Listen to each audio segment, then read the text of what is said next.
ओम शांति। आज की तारीख है 25 जुलाई 2024। साकार महावाक्य। बाबा कहते, मीठे बच्चे, बाजोली का खेल याद करो। बाजोली का खेल याद करो। इस खेल में सारे चक्र का, ब्रह्मा और ब्राह्मणों का राज समाया हुआ है। इस खेल में सारे चक्र का, ब्रह्मा और ब्राह्मणों का राज समाया हुआ है। बाबा कहते, मीठे बच्चे, बाजोली का खेल याद करो। इस खेल में सारे चक्र का, ब्रह्मा और ब्राह्मणों का राज समाया हुआ है। आज का प्रश्न, संगम युग पर बाप से कौन सा वर्षा सभी बच्चों को प्राप्त होता है? सभी बच्चों को।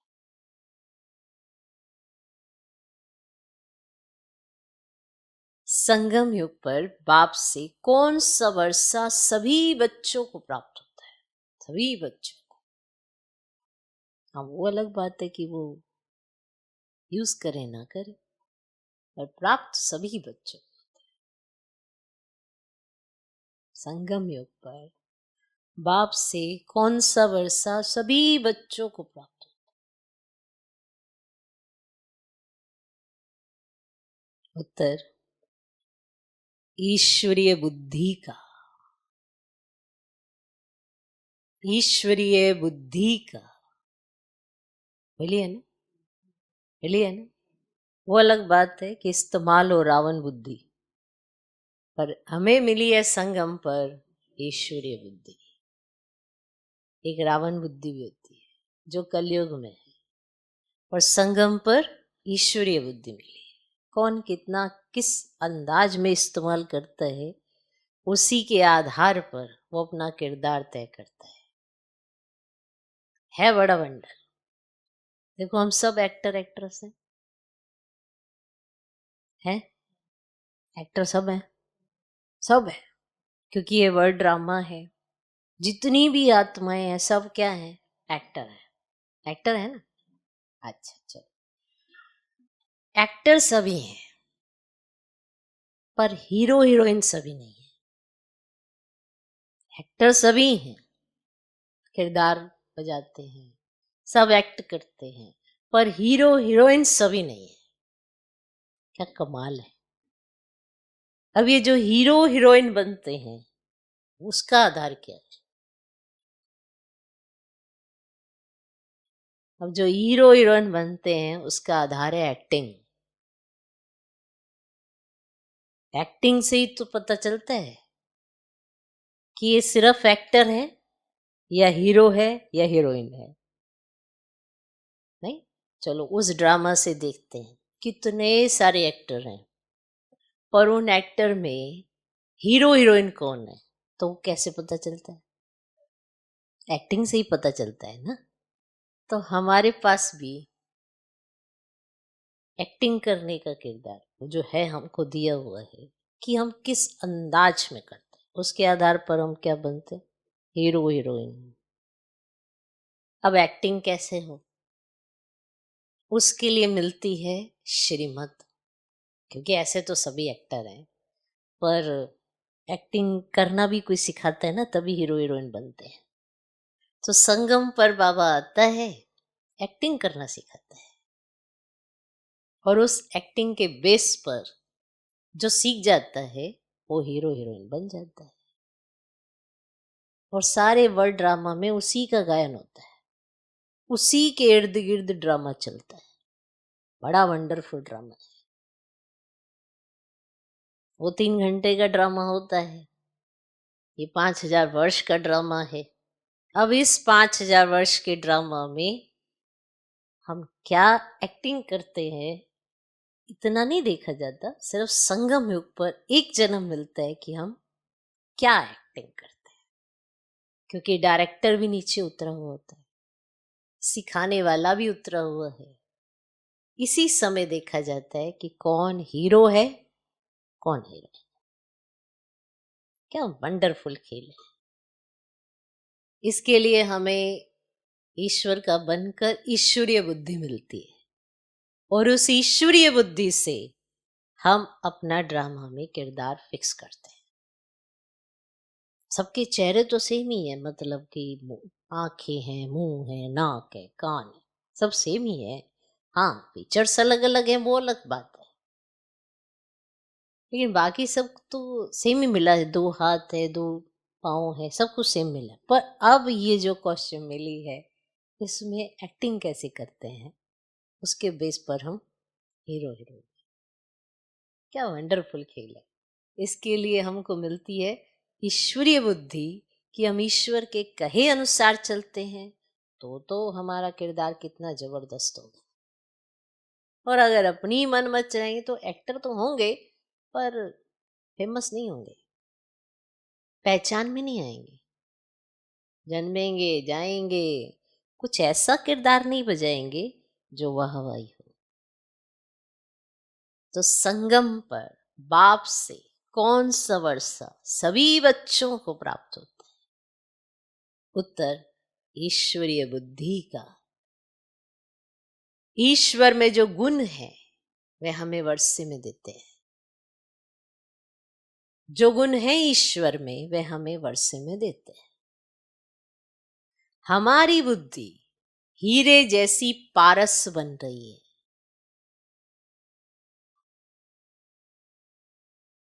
अभी हम ब्राह्मण बन बाप से बहुत भारी खजाना ले रहे हैं। अभी हम ब्राह्मण बन बाप से बहुत भारी खजाना ले रहे हैं। सर्व गुणों से अपनी झोली भर रहे हैं। सर्व गुणों से अपनी झोली भर रहे हैं। जितने ज्यादा गुण, जितनी हमारी एक्टिविटी बाप समान, उतने ही हमारे पास इस वर्ल्ड ड्रामा में अच्छा किरदार बजाकर हम हीरो हीरोइन का पार्ट अपने लिए लूंढ लेते हैं। है बड़ा विचित्र खेल कि किसी के माथे पर नहीं लिखा हुआ है कि ये हीरो है या हीरोइन है, या ये विशेष है या ये साधारण है, पर हर एक अपनी एक्ट से शो करता है कि मैं कौन हूं। हर एक अपनी एक्ट से शो करता है कि मैं कौन हूं, और यही उसकी एक्ट से भगवान भी देखता है कि ये कौन है। ओम शांति। आज है सतगुरुवार, बृहस्पतिवार। दिनों में भी कोई उत्तम दिन होता है। बृहस्पति का दिन ऊंच कहते हैं ना। बृहस्पति अर्थात वृक्षपति डे पर स्कूल व कॉलेज में बैठते हैं। अभी तुम बच्चे जानते हो कि इस मनुष्य सृष्टि रूपी झाड़ का बीज रूप है बाप, और वह अकाल मूरत है। अकाल मूरत बाप के अकाल मूरत बच्चे। कितना सहज है। मुश्किलात सिर्फ है याद की। याद से ही विक्रम विनाश होते। तुम पति से पावन होते हो। बाप समझाते तुम बच्चों पर अविनाशी बेहद की दशा है। एक होती है हद की दशा और दूसरी होती है बेहद की, और बाप है वृक्षपति। वृक्ष से पहले पहले ब्राह्मण निकले, तो बाप कहते मैं वृक्षपति सतचित आनंद स्वरूप हूं। फिर महिमा गाते हैं ज्ञान का सागर, शांति का सागर। तुम जानते हो सत्युग में देवी देवताएं सब शांति के, पवित्रता के सागर है। भारत सुख शांति पवित्रता का सागर था। उसको कहा जाता है विश्व में शांति। और तुम हो ब्राह्मण। वास्तव में तुम भी अकाल मूरत हो। हर एक आत्मा अपने तख्त पर विराजमान है। तो ये सब चैतन्य अकाल तख्त है, और भृगुटी के बीच अकाल मूरत आत्मा विराजमान है, जिसको सितारा भी कहा जाता है। वृक्षपति बीज रूप को ज्ञान का सागर कहते हैं। तो जरूर उनको आना पड़े, आना पड़े, आना पड़े। पहले पहले चाहिए ब्राह्मण, प्रजापिता ब्रह्मा के एडॉप्टेड चिल्ड्रन। तो जरूर मम्मा भी चाहिए। तुम बच्चों को अच्छी रीति समझाते हैं, जैसे बाजोली खेलते हैं ना, उसका भी अर्थ समझाया है। बीज रूप शिव बाबा है और फिर है ब्रह्मा, और ब्रह्मा द्वारा ब्राह्मण रचे गए। तो इस समय तुम कहेंगे कि हम सो ब्राह्मण सो देवता। तो पहले हम शुद्र बुद्धि थे, अब फिर से बाप पुरुषोत्तम बुद्धि बनाते हैं, हीरे जैसी पारस बुद्धि बनाते हैं। ये बाजोली का राज भी समझाते हैं। शिव बाबा भी है, प्रजापिता ब्रह्मा और एडॉप्टेड बच्चे सामने बैठे हैं। अभी तुम कितने विशाल बुद्धि बने हो, ब्राह्मण सो फिर देवता बनेंगे। अभी तुम ईश्वरीय बुद्धि बनते हो। जो ईश्वर में गुण है ना, ये तुमको वर्ष में मिलते हैं। इसे कहते हैं ईश्वरीय बुद्धि। माना जो बाप में है वो बाबा आपको वर्ष में दे देता है। कितनी वंडरफुल बात है। जो भगवान के पास है वो अपने बच्चों पे लुटा देता है। गुण, शक्तियां, सब कुछ वो बाबा वर्षे में बच्चों को दे देता है।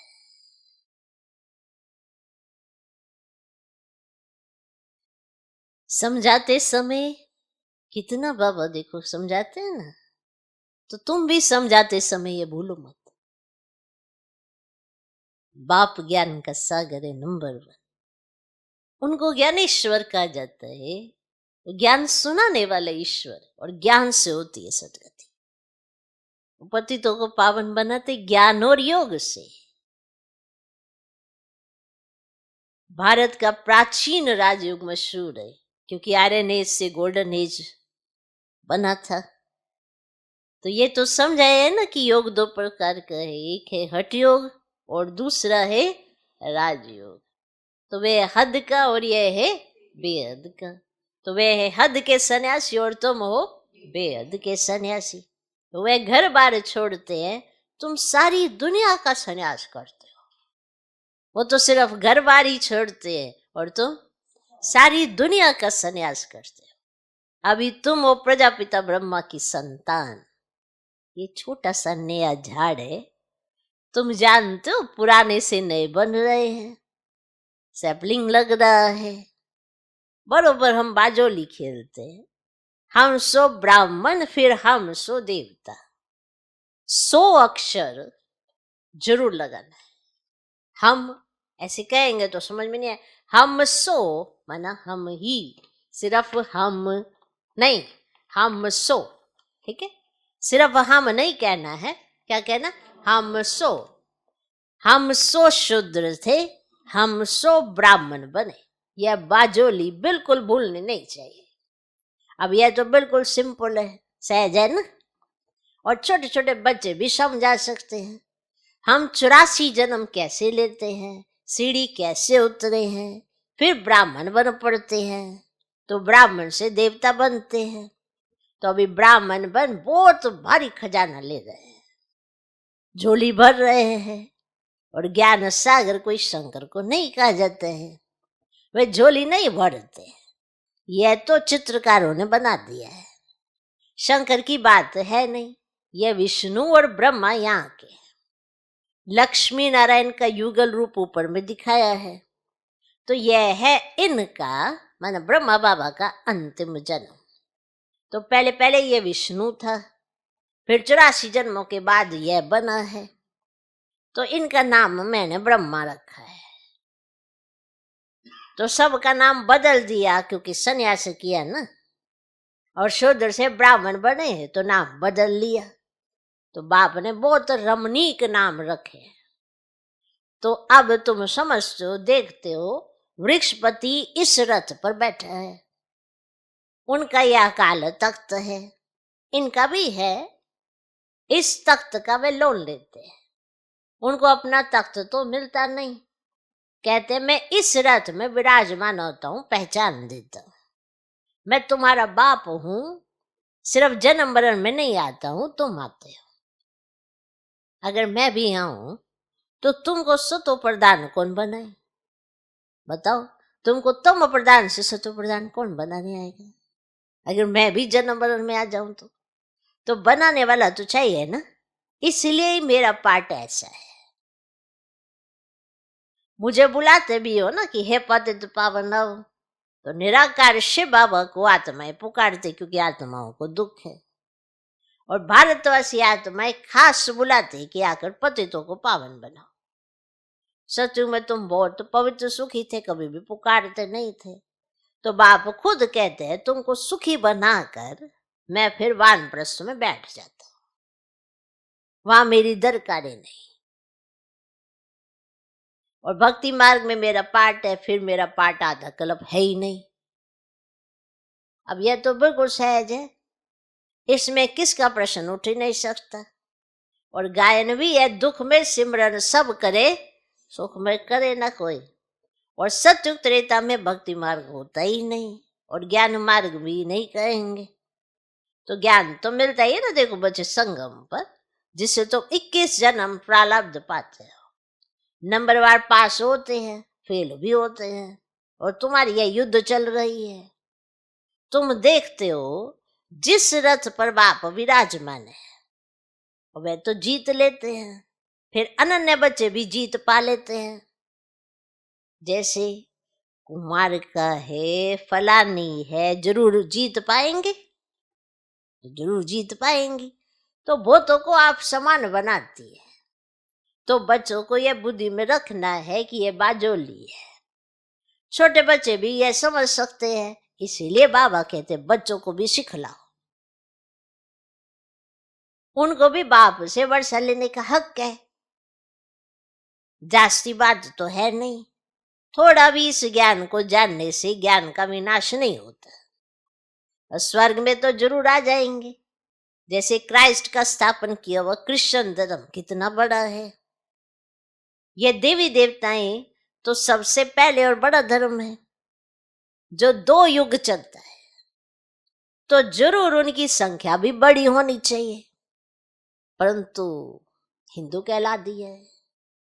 कहते भी हैं 33 करोड़ देवता है, फिर हिंदू क्यों कहते हैं? माया ने बुद्धि को बिल्कुल ही मार डाला है, तो यह हाल हो गया है। बाप कहते हैं माया को जीतना कोई कठिन बात नहीं है। तुम हर कल्प जीत पाते हो। सेना हो ना, सेना हो ना। बाप मिला है इन विकार रूपी रावण पर जीत पहनाने लिए। तुम पर अभी बृहस्पति की दशा है, भारत पर ही दशा आती है। अभी सभी पर राहु की दशा है। बाप बृहस्पति आते तो जरूर भारत पर बृहस्पति की दशा बैठेगी। तो इसमें सब कुछ आ जाता है। तुम बच्चे जानते हो हमको निरोगी काया मिलती है, वहां मृत्यु का नाम ही नहीं होता। अमर लोग है ना, ऐसे नहीं कहेंगे कि फलाना मरा, मरने का नाम ही नहीं है। एक शरीर छोड़ दूसरा ले लेते हैं। शरीर लेने और छोड़ने पर खुशी भी रहती है, गम का नाम ही नहीं। तुम पर अभी बृहस्पति की दशा है, सब पर तो बृहस्पति की दशा हो ना सकी। स्कूल में भी कोई पास होते हैं, कोई नापास होते हैं, तो यह भी पाठशाला है। तुम कहेंगे हम राजयोग सीखते हैं, सिखलाने वाला कौन है? तो बेअद का बाप। तो कितनी खुशी होनी चाहिए, इसमें कोई और बात ही नहीं। पवित्रता की है मुख्य बात। लिखा हुआ भी है ना, हे बच्चों देह सहित दे के सब संबंध छोड़ मामी कम याद कर। ये गीता के अक्षर है। ये गीता एपिसोड चल रहा है, उसमें भी मनुष्य ने अगड़म बगड़म कर दिया है। आटे में नमक कुछ है, बात कितनी सहज है, जो बच्चा भी समझ जाए। फिर भी भूलते क्यों? भक्ति मार्ग में भी कहते थे, बाबा आप आएंगे ना तो हम आपके ही बनेंगे, दूसरा ना कोई। हम आपके बन आपसे पूरा वर्षा लेंगे। तो बाप का बनते ही वर्षा लेने के लिए एडॉप्ट होते हैं, जानते हैं बाप से हमको क्या मिलेगा। तुम भी एडॉप्ट हुए हो, जानते हो बाप से विश्व की बादशाही बेहद का वर्षा लेंगे और कोई में ममत्व नहीं रखेंगे। समझो, कोई का लौकिक बाप भी है, उनके पास क्या होगा? चलो कोई का लौकिक बाप है, फिर भी उनके पास क्या होगा? करके 1,00,000 होगा। अब ये बेहद का बाप तुमको बेहद का वर्षा देते हैं। तुम बच्चे आधा कल्प झूठी कथाएं सुनते हैं, अब सच्ची कथा बाप से सुनते हो तो ऐसे बाप को याद करना चाहिए, ध्यान से सुनना चाहिए। हम सो का अर्थ भी समझना है और समझाना भी है। वे तो कह देते आत्मा सो परमात्मा। अब ये 84 जन्मों की कहानी तो कोई बता ना सके, तो बाप के लिए कहते हैं कुत्ते बिल्ली सब में है, तो बाप की गलानी करते हैं ना। अभी ड्रामा में नूंद है, कोई पर दोष नहीं रखते हैं, ड्रामा ही है, सब नव है। तुमको जो ज्ञान से देवता बनाते तुम फिर उनको ही गालियां देने लग पड़ते हो। तुम ऐसे बाजोली खेलते हो, ये ड्रामा भी बना हुआ है। मैं फिर आकर तुम पर भी उपकार करता हूं, जानता हूं तुम्हारा भी दोष नहीं है, ये खेल है। कहानी तुमको समझाता हूं, ये है सच्ची सच्ची कथा जिससे तुम देवता बनते हो। और भक्ति मार्ग फिर ढेर कथाएं बना दी है। तो एम ऑब्जेक्ट तो देखो कुछ भी नहीं है, वे सब है गिरने के लिए। तो उस पाठशाला में विद्या पढ़ाते हैं, फिर भी शरीर निर्वाह लिए एम है। पंडित लोग अपने शरीर निर्वाह लिए बैठ कथा सुनाते हैं, उन्होंने भी तो अपना शरीर निर्वाह करना है ना, तो वो क्या करते हैं? कथा सुनाते हैं। लोग उनके आगे पैसे रखते जाते हैं, प्राप्ति कुछ भी नहीं। तुमको तो अभी ज्ञान रतन मिलते जिससे तुम नई दुनिया के मालिक बन जाते।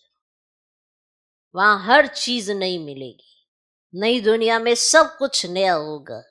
हीरे जवाहरात आदि सब नए होंगे, ये नहीं कि यहीं के हीरे जवाहरात वहां मिलेंगे आपको, सब नए होंगे। अब बाप कहते हैं और सब बातें छोड़, बाजोली याद करो। फकीर लोग भी बाजोली खेलते तीर्थों पर जाते हैं, कोई पैदल भी जाते हैं। अभी तो मोटरें एरोप्लेन भी निकल पड़े हैं, गरीब तो उनमें जा न सके। कोई बहुत श्रद्धा वाले होते ना तो पैदल भी चले जाते हैं, और दिन प्रतिदिन साइंस से तो बहुत सुख मिलता जाता है। तो ये है ना अल्पकाल का सुख, गिरते हैं तो कितना नुकसान हो जाता है। इन चीजों में सुख है ना अल्पकाल के लिए, तो बाकी फाइनल मौत भरा हुआ है।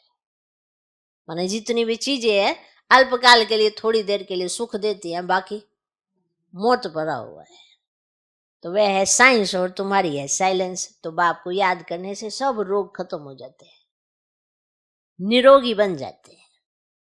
अभी तुम समझते हो सत्युग में एवर हेल्दी थे, तो ये 84 का चक्र फिरता ही रहता है। तो बाप एक ही बार आकर समझाते हैं, तुमने मेरी गलानी की है, तुमने मेरी गलानी की, अपने को चमाट मारी है।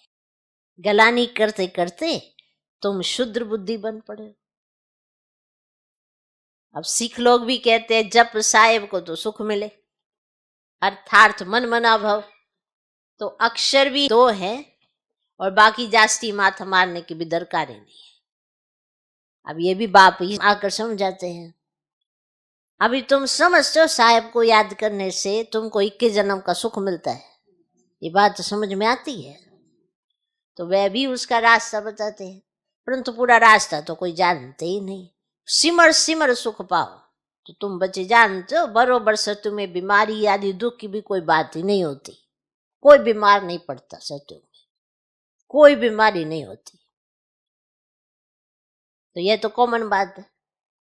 उसको सत्युग गोल्डन एज कहा जाता है। इसको कलयुग आयरन एज कहा जाता है। सृष्टि का चक्र फिरता रहता है। समझानी कितनी अच्छी है, बाजोली है। अभी तुम ब्राह्मण हो, फिर देवता बनेंगे तो ये सब बातें तुम भूल जाते हो। बाजोली याद हो तो ये सारा ज्ञान याद पड़े। तो ऐसे बाप को याद करना, रात को सो जाना चाहिए। फिर भी कहते हैं बाबा भूल जाते हैं। माया घड़ी घड़ी बुला देती है। लड़ाई है ना तुम्हारी माया के साथ,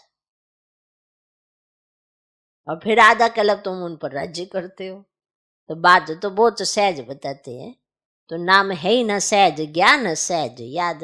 तो बाप को सिर्फ याद करो। क्या तकलीफ देते हैं,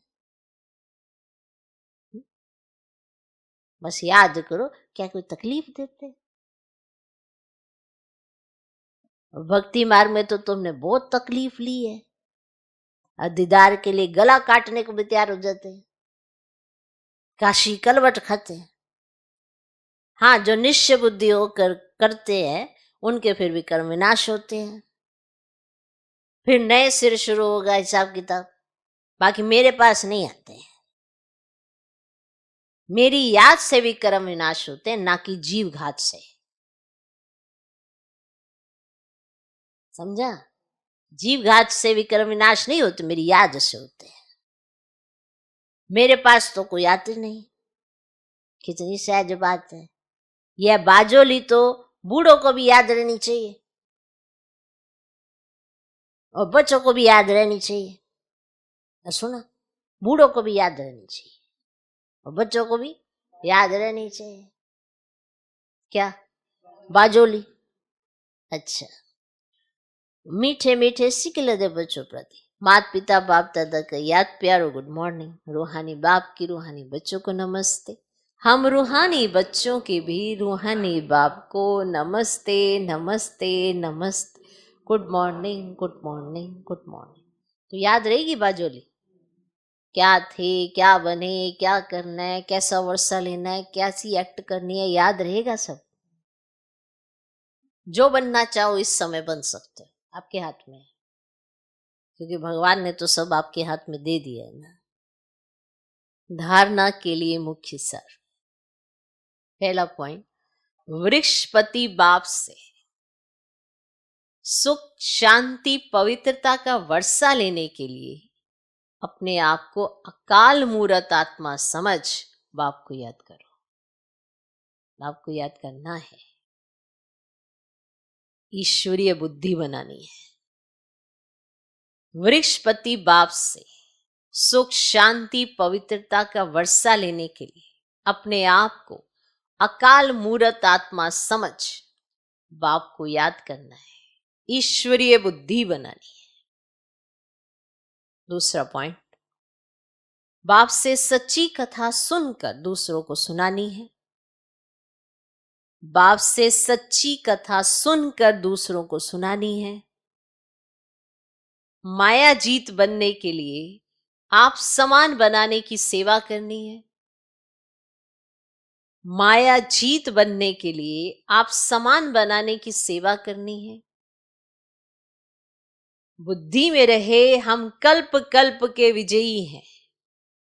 बुद्धि में रहे हम कल्प कल्प के विजयी हैं। बाप हमारे साथ है। बाप हमारे साथ है। बाप से सच्ची कथा सुनकर दूसरों को सुनानी है। माया जीत बनने के लिए आप समान बनाने की सेवा करनी है। बुद्धि में रहे हम कल्प कल्प के विजयी हैं। बाप हमारे साथ है। आज का वरदान, निर्बल से बलवान बन, असंभव को संभव करने वाली हिम्मतवान आत्मा हो। हर दिन जो वरदान मिलता है उसका इस्तेमाल करो। आप कितनी चीजों से बच गए होंगे, आप अपनी कैलकुलेशन अगर लगाए तो वरदान अगर आप इस्तेमाल करते हो तो आपको समझ में आएगा कि प्रैक्टिकल में अगर ये सब चीजें हम जीवन में धारण कर लें तो कितना अच्छा हमारा जीवन हो जाए। गड़बड़ हमारी तरफ से, बाप की तरफ से नहीं है। बाप की तरफ से गड़बड़ नहीं है, हमारी तरफ से गड़बड़ है। हम करने में थोड़ा सा ऐसी हैं। ड्रामा में एक्टर तो सभी हैं, पर हीरो हीरोइन कोई है। अब ये जो हीरो हीरोइन है, ये भगवान के कहे अनुसार, यानी डायरेक्टर के कहे अनुसार अपनी एक्ट करते हैं, तभी हीरो हीरोइन बनते हैं। निर्बल से बलवान बन, निर्बल से बलवान बन, असंभव को संभव करने वाली हिम्मतवान आत्मा भव। निर्बल से बलवान बन, असंभव को संभव करने वाली हिम्मतवान आत्मा भव। हिम्मते बच्चे मद दे बाप। चलो ये तो याद रहेगा, हिम्मते बच्चे मद दे बाप। इस वरदान के आधार पर हिम्मत का पहला दृढ़ संकल्प किया कि हमें पवित्र बनना ही है, और बाप ने पदम गुना मदद दी कि आप आत्माएं अनादि आदि पवित्र हो, अनेक बार पवित्र बनी हो और बनती रहेंगी। अनेक बार की स्मृति से समर्थ बन गए, निर्बल से इतने बलवान बन गए जो चैलेंज करते हो कि विश्व को भी पावन बना कर ही दिखाएंगे। जिसको ऋषि मुनि महान आत्माएं समझती हैं कि प्रवृत्ति में रहते पवित्र रहना मुश्किल है, उसको आप अति सहज कहते हो। तो ये तो एक बाबा ने उदाहरण दिया कि पवित्रता के आधार पर आप क्या कर सकते हो। ऐसे ही आपके जीवन में जितने भी कष्ट हों या जितने भी असंभव कार्य आप समझते हैं, वो संभव हो सकते हैं अगर आपको याद रहे कि आपका एक कदम हिम्मत का 1000 गुना कदम बाप चल के आता है।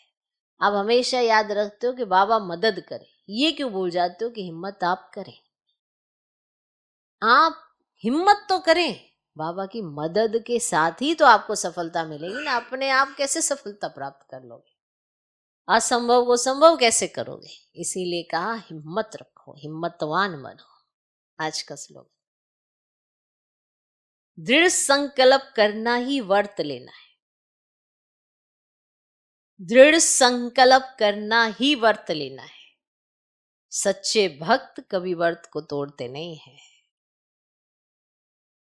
दृढ़ संकल्प करना ही व्रत लेना है। अभी जैसे सावन का मास चल रहा है तो सब व्रत रखते हैं, तो पूरी निष्ठा पूरी श्रद्धा के साथ व्रत रखते हैं। वो ये कभी नहीं सोचते कि टूट जाएगा। क्यों टूटेगा, उनकी भावना ही इतनी होती है तो टूटता ही नहीं है। ये जो कमजोर कच्चे होते हैं, जो सोच लेते हैं कुछ खा लिया तो कुछ टूट गया, तो जब इस तरह की थॉट प्रोसेस चलती है तो अपने संकल्प को कच्चा कर देते हैं। उनके साथ ऐसा जरूर होता है। और जिनकी दृढ़ता होती है, निश्चय होता है, पक्का होता है, जो सच्चे भक्त होते हैं, वो तो कभी तोड़ते ही नहीं है। तो ये व्रत क्या चीज है, ये ऐसे नहीं कि भूख प्यास ये सब चीजों के लिए व्रत। आपने दृढ़ संकल्प किया वो व्रत है। बाबा ने जो आपसे कहा उसको करने का जो आपने संकल्प किया वो दृढ़ है, वो व्रत है। तो जैसे भक्त नहीं अपना व्रत तोड़ते, आप क्यों अपने संकल्पों को कमजोर करते हैं, क्योंकि दृढ़ नहीं किया है। तो दृढ़ संकल्प करना ही व्रत लेना है। सच्चे भक्त कभी व्रत को तोड़ते नहीं है, यही निशानी होती है। ओम शांति।